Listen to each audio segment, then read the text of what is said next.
Cooties is a 2014 horror comedy film about Clint. He is a failed novelist turned teacher, and he's substitute teaching in this little place called Fort Chicken at a school where he meets an old friend of his named Lucy and an eccentric team of teachers teaching in the small town.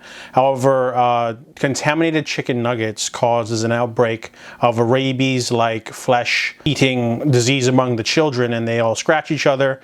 However, this epidemic can only affect children. Any adults who get infected, they're okay. They just, but of course they can still be eaten alive, so that's a terrible thing.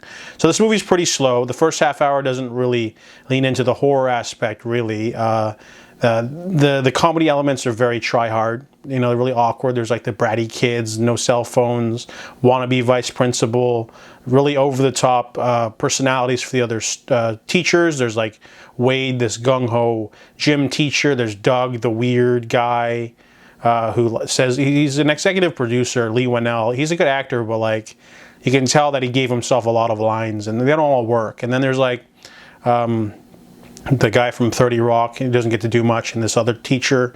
So there's a lot of characters that don't get to do much. They're just sort of there.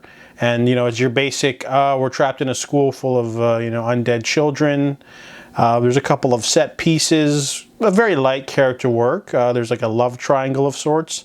The movie, isn't reinventing the wheel, but it's still an entertaining little, horror comedy, especially the scenes where like they have to kill zombie children and it affects them emotionally because they're supposed to be teachers. They're doing the exact opposite when they're smashing in heads or whatever.